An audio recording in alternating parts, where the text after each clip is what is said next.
ہمارے ذہنوں میں جو معیارات بیٹھے ہوئے ہیں وہ کیا ہے؟ کامیابی پیسے سے ہے، کامیابی جائیداد سے ہے، کامیابی کاروبار سے ہے، کامیابی شہرت سے ہے، کامیابی اقتدار سے ہے.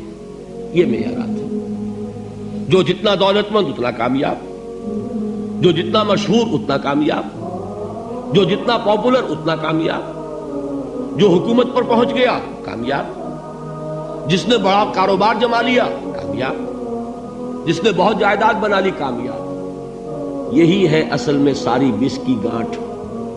جو تصور کامیابی کا ہوگا اسی کے مطابق آپ کی بھاگ دوڑ ہوگی، اسی کے لیے جد و جہد ہوگی، اسی کے لیے توانائیاں صرف ہوں گی، اسی کے لیے دن رات کی مشقت ہوگی.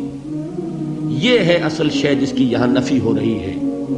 کامیابی دولت سے نہیں، کامیابی شہرت سے نہیں، کامیابی اقتدار اور طاقت اور حکومت سے نہیں، بلکہ کامیابی ہے ایمان سے، عمل صالح سے، تواصی بالحق سے، تواصی بالصبر سے.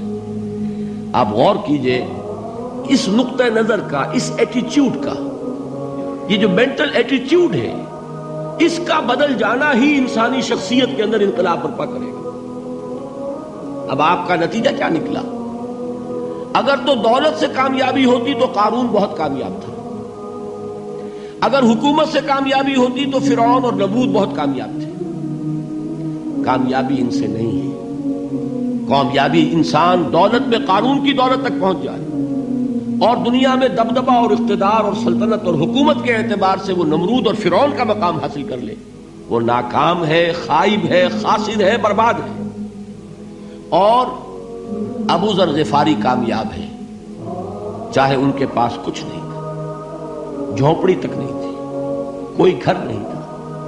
حضور نے فرمایا ہے اللہ کے کچھ بندے ایسے ہوتے ہیں جو کسی محفل میں جانا چاہیں تو انہیں اجازت نہ ملے، جو کہیں اگر رشتہ کرنا چاہے کوئی ان سے رشتہ کرنے کو تیار نہ ہو، کہیں کوئی سفارش کرنا چاہے تو ان کی کوئی بات ہی نہ سنے. لیکن اللہ کے ہاں ان کا وہ مقام ہے کہ اگر بھولے سے بھی کسی بات پر قسم کھا بیٹھتے ہیں تو اللہ ان کی قسم کی لاج رکھتا ہے. یہ ہے فرق. یہ جان لیجیے اچھی طرح. اس بات کا مان لینا آسان، اس پر سبحان اللہ کہنا آسان، لیکن اس کے مطابق آپ کے اپنے ذہن کا بدل جانا بہت مشکل. اس لیے کہ ہم متاثر ہوتے ہیں اپنے ماحول سے. وہ بڑا محل ہے، دیکھ کر ایک دفعہ جھجری آتی ہے، وہ بڑی سی 20 فٹ لمبی کار سناٹے کے ساتھ آپ کے پاس سے گزر گئی. ایک دفعہ اعصاب کے اندر ارتعاش ہوتا ہے، محسوس ہوتا ہے بڑے یہ نصیبے والے لوگ ہیں، بڑے خوش نصیب، بڑے کامیاب. حالانکہ کچھ معلوم نہیں کہ یہی سب سے بڑی بد نصیبی ہو سکتا ہے کہ یہی سب سے بڑی ناکامی ہو. اگر ذہنوں میں یہ بات بیٹھ جائے کامیابی کس شے سے.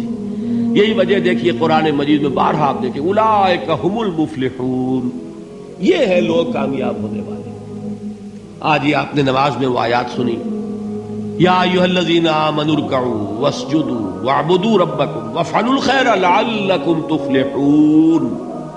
اے ایمان والو، رکوع کرو، سجدہ کرو، اپنے رب کی پرستش اور بندگی کرو اور اچھے کام کرو تاکہ تم کامیاب ہو جاؤ. تو کامیابی کن چیزوں سے ہے؟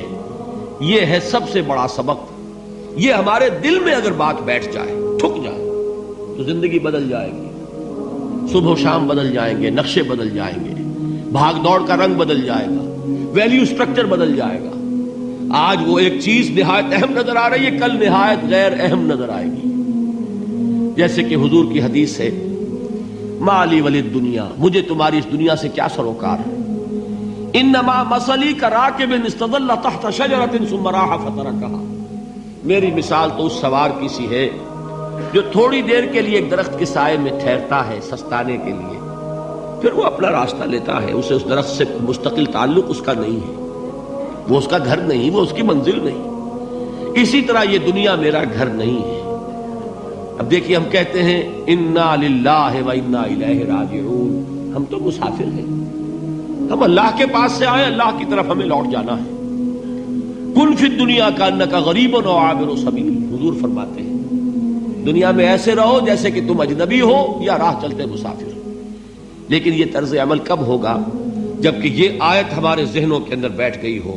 والعصر ان الانسان لفی خسر الا الذین آمنوا وعملوا الصالحات وتواصوا بالحق وتواصوا بالصبر. یہ ہے اصل بات جو میں نے عرض کیا تھا کہ میں بتاؤں گا صحابہ کیوں ایک دوسرے کو یاد دلاتے تھے. اس لیے کہ دیکھیے جیسے برف باری اگر ہو رہی ہو، آپ باہر نکلیں گے تو برف آپ کے کپڑوں پر جم جاتی ہے نا، تو آپ جھٹکتے ہیں کپڑوں کو تاکہ برف ہٹ جائے. ہمارے ایمان پر اس دنیا میں رہتے ہوئے جب ہم متاثر ہوتے ہیں ماحول سے تو گردہ آ جاتا ہے، برف پڑ جاتی ہے، اس کو جھٹکتے رہنے کی ضرورت ہے. اور وہ جھٹکنے کی بہترین اور مؤثر ترین شکل یہی ہے کہ یاد رکھو کامیابی ان چیزوں سے نہیں ہے. چمک دمک جو ہے دنیا کی، یہ ساری چمک دمک جو تمہیں رجھا رہی ہے، جو تمہیں اپنے اندر گم کیے ہوئے ہے. یہ لفظ گم پر اقبال کا وہ شعر یاد آ گیا کہ کافر کی یہ پہچان کے آفاق میں گم ہے، اور مومن کی یہ پہچان کے گم اس میں ہے آفاق.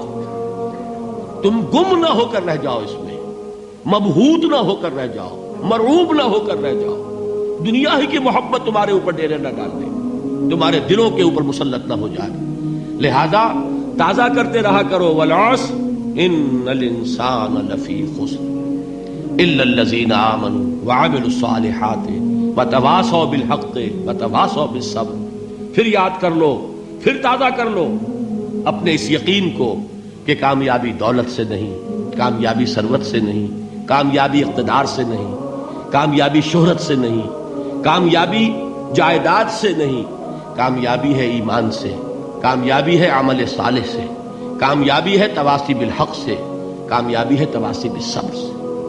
یہ چار چیزیں ہیں کہ جو کامیابی کے لوازم